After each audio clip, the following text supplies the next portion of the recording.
Update. My stepmom wanted to kick me out to make space for the baby. However, little did she know that I was the owner of the house, and now they are panicking. She made up her mind about me a long time ago, and nothing I could have done would have changed that. I've thought about reaching out to my real mom, but we haven't spoken in years. She left when I was little and has never shown much interest in being part of my life. I don't even know if she'd answer if I called. As for other family, my grandparents passed away a year ago, and I don't really know my aunts and uncles. They live in different states, and we've never been close. I can't imagine any of them would be willing to take me in. The worst part is feeling so alone. I can't talk to my dad about this because he's made it clear whose side he's on. My friends try to be supportive, but none of them really understand what I'm going through. They all think it's cool that I'm moving out like it's some big adventure. They don't get that I'm being forced out with no preparation and nowhere to go. I've thought about posting on social media to see if anyone knows of a cheap room for rent, but I'm embarrassed. I don't want everyone knowing my business or thinking I'm some kind of loser who can't take care of himself. As the hours tick by, I'm getting more and more desperate. I've started looking at ads for roommates, but most of them want someone older or with a full-time job. I've even considered sleeping in my car for a while, but I don't know if that's safe or even legal. I keep hoping that my dad will change his mind, that he'll realize this is crazy and tell my stepmom to back off. But every time I see him, he just gives me this sad, pitying look and asks if I found a place yet. It's like he's already written me off. I don't know what to do. I feel like I'm standing on the edge of a cliff about to be pushed off. I'm not ready for this. I don't have the skills or the resources to live on my own. I'm scared of ending up on the streets or having to drop out of school. If anyone has been through something like this or has any advice, I'd really appreciate it. I'm running out of time and options, and I don't know where else to turn. Thanks for reading this far, and sorry for the long post. I guess I just needed to get it all out. Update. Hey, everyone. I can't believe I'm writing this update. So much has happened in the last 24 hours, and my head is still spinning. I want to thank everyone who responded to my original post with advice and support. It really helped me get through a tough night. After I posted, I was still panicking about what to do. That's when I remembered my grandma's sister who's always been like a godmother to me. I hadn't thought of her at first because she lives pretty far away, but I was desperate and decided to give her a call.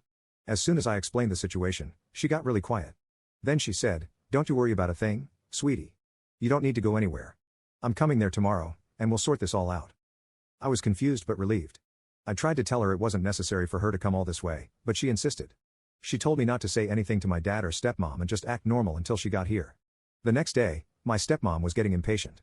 She kept asking if I'd found a place yet and making comments about how I needed to be out by the afternoon. I just kept my head down and said I was still looking. Around 2 p.m., the doorbell rang. My stepmom answered it, and I heard my godmother's voice. She sounded angry, which was weird because she's usually super calm. She marched into the living room where my dad and I were sitting and said, "We need to talk, all of us, now." My stepmom tried to argue, saying it was a family matter, but my godmother shut her down. "I am family," she said, "and I have something very important to tell you all." That's when she dropped the bombshell. She looked right at me and said, "Honey, this house belongs to you. Your grandmother left it to you in her will. You're the legal owner, and no one can make you leave." I couldn't believe what I was hearing.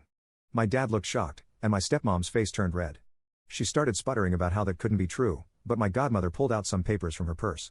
She explained that my grandma had changed her will shortly before she died. Apparently, she knew about my dad's relationship with my stepmom. It had started before they got married, and she didn't trust her. She was worried she might try to take advantage of my dad and me, so she left the house to me as a way of protecting us. My dad was in tears asking why he hadn't been told about this. My godmother explained that it was done quickly and secretly when my grandma was on her deathbed. She said my grandma had made her promise not to say anything unless it became absolutely necessary. And now she said, looking at my stepmom, "It's necessary." My stepmom completely lost it. She started yelling about how it wasn't fair and how we had tricked her. She even tried to grab the papers from my godmother, but she pulled them away. That's when I found my voice. I stood up and told her to stop. I said, "This is my house, and I won't have you acting like this here." It felt weird to say, but also kind of good. For the first time, I felt like I had some power in this situation. My dad was still in shock, caught between me and my stepmom. I could see he was torn and confused. I felt bad for him, but I was also angry that he had gone along with her plan to kick me out. After things calmed down a bit, we all sat down to talk. My godmother explained the legal details, and it turns out I've been the owner of the house since my 18th birthday. My stepmom kept trying to argue, but there wasn't much she could say. In the end, I made a decision. I told them that I was willing to let everyone stay in the house, including my stepmom and the baby when it comes, but I had conditions. First, my stepmom had to start treating me with respect. No more criticism. No more lies to my dad about me. Second, we all had to go to family counseling to work on our relationships. And third, any major decisions about the house had to be discussed with me first. My dad agreed right away. My stepmom wasn't happy, but she didn't have much choice. It was either accept my terms or leave.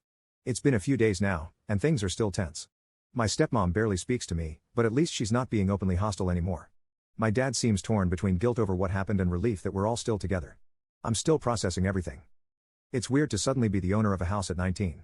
I've got a lot to learn about property ownership and responsibilities, but I'm also feeling more secure than I have in a long time. I know we've got a long way to go before we're anything like a happy family, but at least now I know I have a place here, and no one can take that away from me. Thank you again to everyone who offered support and advice, and a huge thank you to my grandma, wherever she is, for looking out for me even after she was gone. I promise I'll do my best to take care of this house and make her proud.